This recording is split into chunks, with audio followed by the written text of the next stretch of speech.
Sir നമസ്കാരം. നമസ്കാരം. പുതിയ സർക്കാർ അധികാരത്തിൽ വന്നതിന് ശേഷം വാർത്തകളുടെ പെരുമഴക്കാലം തന്നെയാണ്.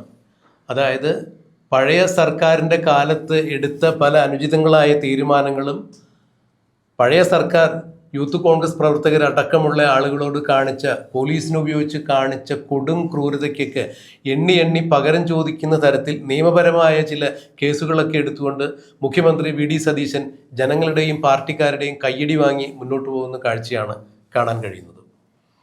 ഇവിടെ ഇപ്പോൾ മറ്റൊരു പ്രതിസന്ധി കൂടി സർക്കാരിന് മുന്നിൽ വന്നുവിട്ടിരിക്കുന്നു. നമ്മുടെ കിഴക്കമ്പലം പഞ്ചായത്തിൽ വാഴക്കുളം മേഖലയൊക്കെ വരുന്ന സ്ഥലത്ത് മലയിടം മേട് എന്ന് പറഞ്ഞൊരു സ്ഥലമുണ്ട്. ഈ മലയിടം മേടിൽ പര്യത്തുകാവ് എന്ന് പറഞ്ഞ സ്ഥലത്ത് ഉന്നതി എന്ന് പറയുന്ന ഒരു ദളിത് കോളനി എന്ന് വേണമെങ്കിൽ പറയാം. ഏതാണ്ട് ഒരു 19 ഏക്കറിൽ ഇവർ കുടിയേറി പാർക്കുന്നു എന്നാണ് ശങ്കരനാരായണൻ എന്നുള്ള ഭൂ ഉടമ പറഞ്ഞത്.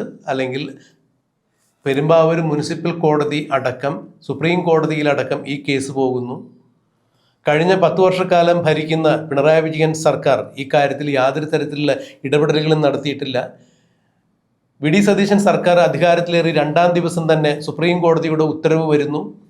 ഈ ഭൂ ഉടമയുടെ അന്യായപ്രകാരം സുപ്രീം കോടതിയിൽ നിന്ന് വന്ന ഉത്തരവ് പര്യത്ത് കാവിൽ ഉന്നതിയിൽ 10-60 വർഷക്കാലമായി കുടിയേറി താമസിക്കുന്ന ഈ കുടുംബങ്ങളെയെല്ലാം കുടിയൊഴിപ്പിക്കണം എന്നുള്ള കമ്മീഷനാണ് അവിടെ വന്നത്.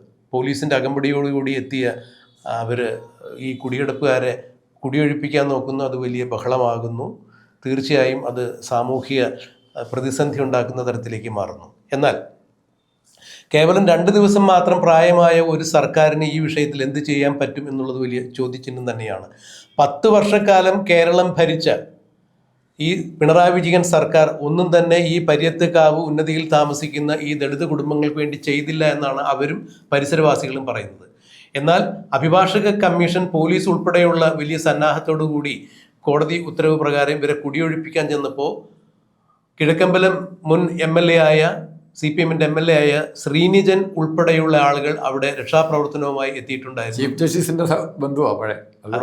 അതെ, ബന്ധുവ, മകളുടെ ഭർത്താവാണെന്നുള്ളതാണ് എൻ്റെ അറിവ്. അപ്പോൾ ഒരു കാരണവശാലും ഇവരെ കുടിയൊഴിപ്പിക്കാൻ സമ്മതിക്കില്ല എന്ന് മുൻ MLA ശ്രീനിജൻ പറയണ്ടേ. അത് നല്ല കാര്യം. തീർച്ചയായും ആരെയും അവരവർ താമസിക്കുന്ന മണ്ണിൽ നിന്ന് കുടിയൊഴിപ്പിക്കാൻ പാടില്ല എന്നുള്ള അഭിപ്രായക്കാർ തന്നെയാണ് ഭൂമിയിലെ ഭൂരിപക്ഷം ആളുകളും. പക്ഷേ എന്തുകൊണ്ടാണ് ഈ 10 വർഷക്കാലം ഇവരിങ്ങനെ കോടതിയിൽ നിരന്തരം കേസുകളുമായി ബന്ധപ്പെട്ട് നടക്കുന്നു? 14 തവണ ഇവരെ കുടിയൊഴിപ്പിക്കാൻ വേണ്ടി കോടതിയിൽ നിന്ന് ആളുകൾ വന്നിട്ടുണ്ടായിരുന്നു. അപ്പോഴെല്ലാം എവിടെയായിരുന്നു 10 വർഷക്കാലം ഭരിച്ച പിണറായി വിജയൻ സർക്കാരും സർക്കാരിൻ്റെ ഭാഗമായി നിന്ന ശ്രീനിധിനുമെല്ലാം എവിടെയായിരുന്നു എന്നാണ് കുടിയൊഴിപ്പിക്കലിനെ നേരിടുന്ന ആളുകൾ ചോദിച്ചത്. പിറ്റേ ദിവസം നമ്മുടെ കളമശ്ശേരിയുടെ സ്വന്തം MLA ആയിരുന്ന മുൻ നിയമവകുപ്പ് മന്ത്രി കൂടിയായിരുന്ന P. രാജീവ് അവിടെ എത്തിയുണ്ടായി. ഒരു കാരണവശാലും ഈ പാവങ്ങളെ കുടിയിറക്കാൻ ഞങ്ങൾ സമ്മതിക്കില്ല, അങ്ങനെ ഉന്നതി സംരക്ഷണ സമിതി എന്ന് പറഞ്ഞ് ഒരു സമിതിയൊക്കെ ഉണ്ടാക്കിയായി.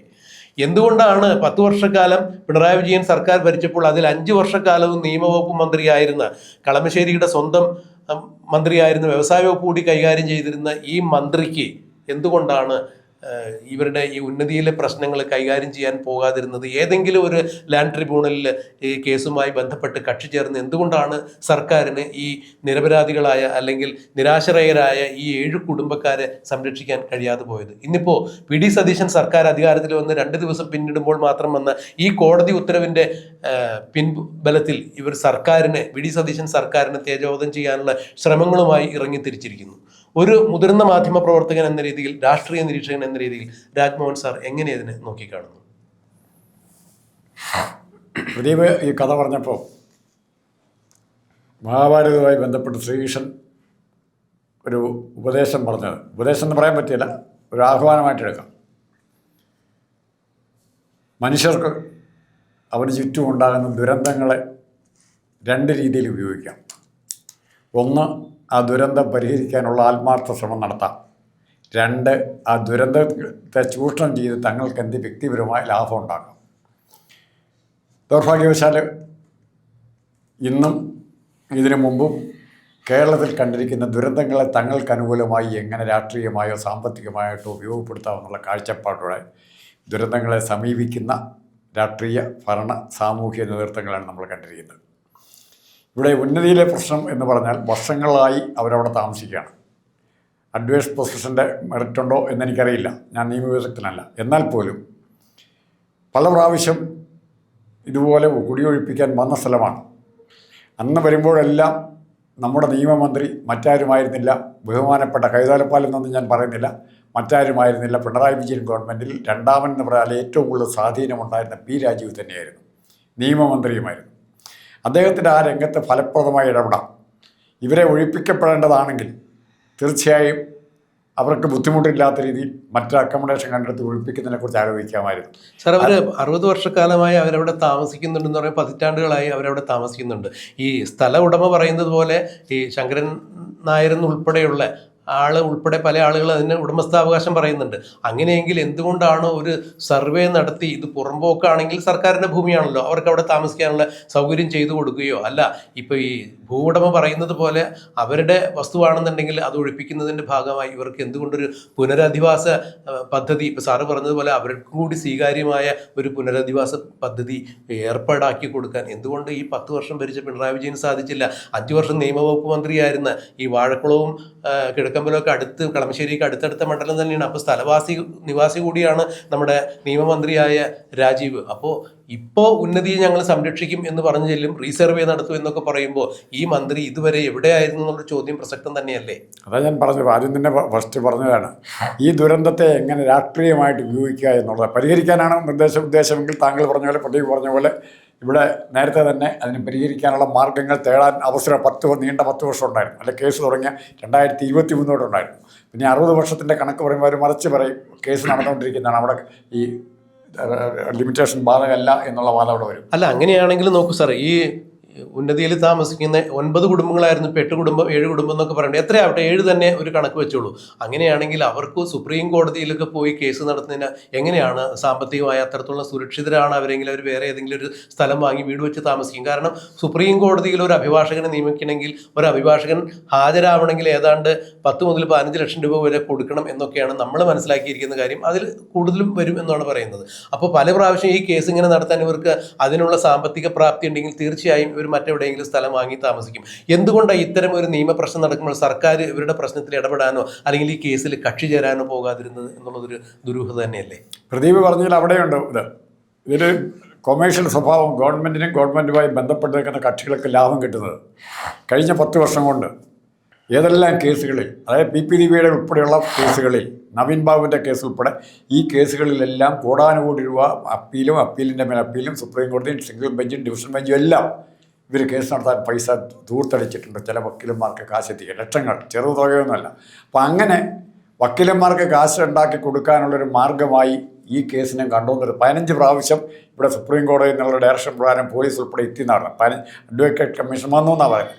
അപ്പോൾ അവിടെ സൈഫൺ ചെയ്ത് ഇവർക്ക് വേണ്ടി രാഷ്ട്രീയ കേസുകൾ, പിണറായി വിജയൻ്റെ അല്ലെങ്കിൽ കൊടിസുനിയുടെ ഒക്കെ കേസ് ബാധിക്കുന്ന വക്കീലന്മാർക്ക് കാശെത്തിച്ചു കൊടുക്കാനുള്ള മറ്റൊരു മാർഗമായിട്ട് പാവപ്പെട്ടവൻ്റെ പേരിൽ നടത്തുന്ന ഇത്തരം കേസുകൾ ഉപയോഗിച്ചു. എനിക്ക് സംശയമുണ്ട്. അല്ല സാർ, ഇപ്പോൾ നോക്കൂ, പ്രമാദമായ നമ്മുടെ മുൻ മുഖ്യമന്ത്രി പിണറായി വിജയൻ ഉൾപ്പെട്ട സർക്കാരിന് ഏതാണ്ട് 250 കോടി രൂപയോളം നഷ്ടമുണ്ടാക്കിയ ലാവ്ലിൻ കേസ് ബാധിക്കുന്നതിന് വേണ്ടി നമ്മുടെ പൊതു ഖജനാവിൽ നിന്നാണ് പണമെടുത്ത് ചെലവഴിച്ചതെന്ന് ക്രൈമിൻ്റെ ചീഫ് എഡിറ്ററായ TP നന്ദകുമാർ ഉൾപ്പെടെ കണക്കുകൾ ഹാജരാക്കി പുറത്തുവിട്ടിട്ടുണ്ട്. അപ്പോൾ അത്തരത്തിലുള്ള കാര്യങ്ങൾക്ക് വേണ്ടി ഖജനാവിനെ ധൂർത്തടിക്കുമ്പോൾ, അതും വ്യക്തിപരമായ കേസുകൾക്ക് വേണ്ടി ഖജനാവിനെ ധൂർത്തടിക്കുമ്പോൾ എന്തുകൊണ്ടാണ് ഈ 8 കുടുംബങ്ങൾക്ക്, കിടപ്പാടമില്ലാത്ത 8 കുടുംബങ്ങളെ പുനരധിവസിപ്പിക്കുന്നതിന് വേണ്ടി, ഇത് യഥാർത്ഥത്തിൽ പുറമ്പോക്കാണെങ്കിൽ അവർക്ക് അവിടെ കുടിലേറ്റി കഴിയുന്നതിന് വേണ്ടി, അല്ല എന്നുണ്ടെങ്കിൽ നിയമവ്യവഹാരത്തിലൂടെ അവർക്കൊരു നീതി നേടിക്കൊടുക്കാൻ വേണ്ടി ഈ സർക്കാർ എന്തുകൊണ്ട് മുതിർന്നില്ല എന്നുള്ള ചോദ്യം ഇപ്പോഴും നമ്മുടെ മുന്നിൽ ചോദ്യചിഹ്നമായിട്ട് നിൽക്കുന്നു. അവിടെയാണ് പുതിയ സർക്കാരിനെ ഏത് വിധേനയും തേജോവധം ചെയ്യാൻ കിട്ടുന്ന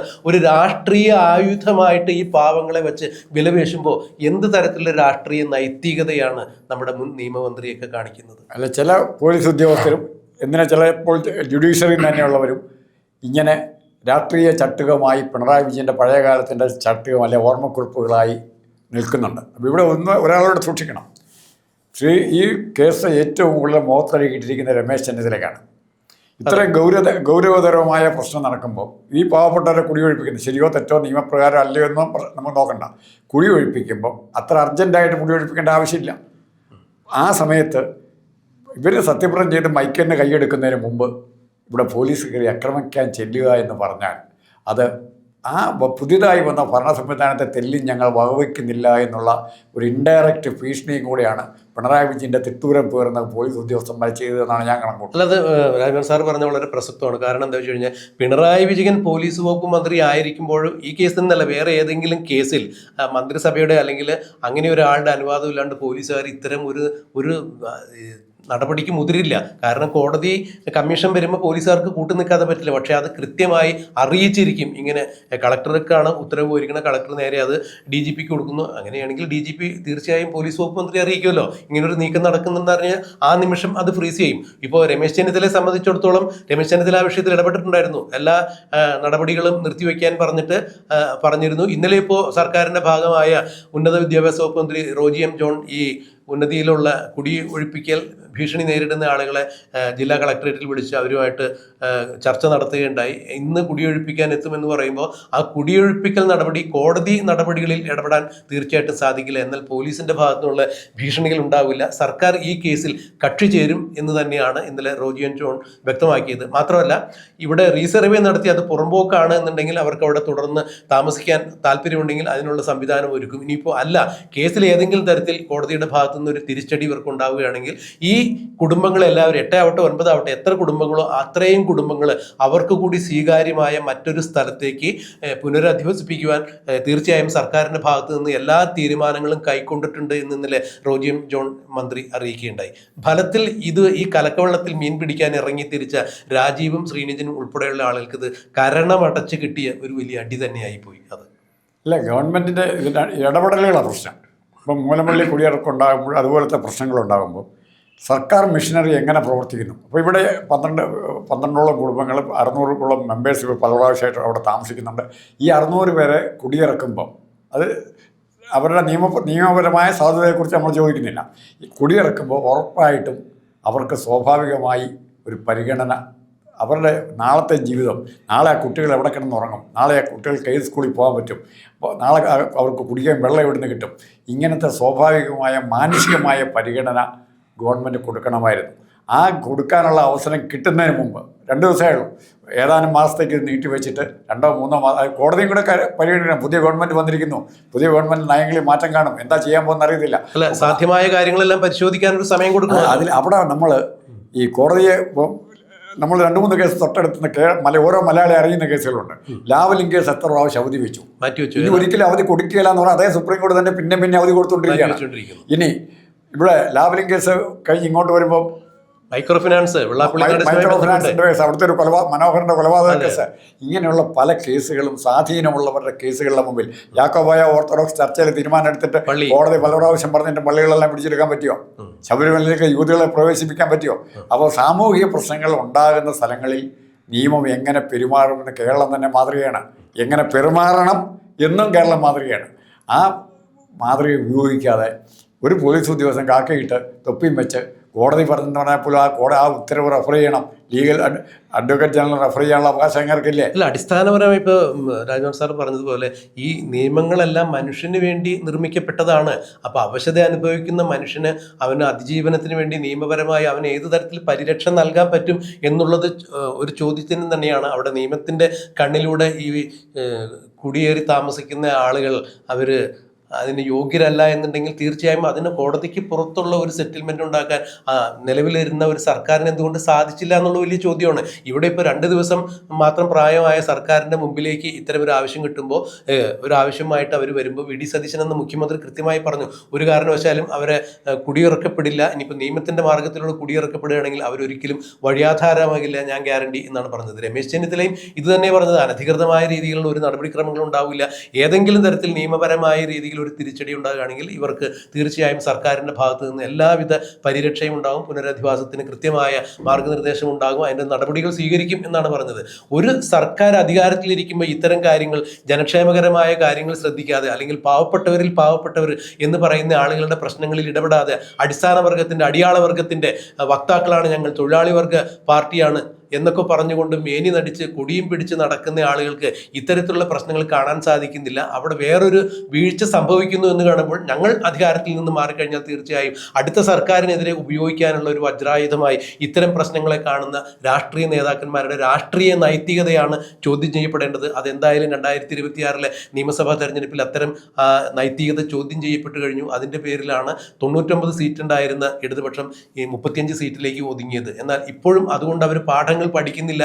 ജനങ്ങളെ വീണ്ടും ഇല്ലാത്ത കാര്യങ്ങൾ പറഞ്ഞ് അവർ കബളിപ്പിക്കാൻ ശ്രമിക്കുന്നു എന്നുള്ളതിൻ്റെ ഭാഗം തന്നെയാണ് ഇത്തരം നടപടിക്രമങ്ങളിലൂടെ അവർ കൊടുക്കുന്ന സന്ദേശം. എന്തായാലും ഇതിന് കൃത്യമായൊരു തീരുമാനം ഇന്നുണ്ടാകും. അല്ലെങ്കിൽ കോടതിയുടെ ഭാഗത്തു നിന്നൊരു നടപടി ഉണ്ടാവുകയാണെങ്കിൽ അത് കുടിയൊഴിപ്പിക്കൽക്കാർക്ക് എതിരാണ് എന്നുണ്ടെങ്കിൽ തീർച്ചയായും നിയമം എതിരായാൽ അവരെ പുനരധിവസിപ്പിക്കാൻ സർക്കാർ പ്രതിജ്ഞാബദ്ധമാണെന്ന് വി ഡി സതീശനും രമേശ് ചെന്നിത്തലയ്ക്ക് അറിയിച്ചിരിക്കുന്നു. ഇന്നലെ മന്ത്രി റോജി എം ജോൺ അവരത് നേരിട്ട് ഉന്നതിയിലെ നിവാസികളെ അറിയിച്ചിട്ടുണ്ട്. എന്തായാലും മല പോലെ വന്നത് എലി പോലെ പോകുന്നു എന്നുള്ളത് വി ഡി സതീശൻ സർക്കാരിൻ്റെ വലിയൊരു നേട്ടം തന്നെയായി ഇവിടെ നമുക്ക് കാണേണ്ടിയിരിക്കുന്നു.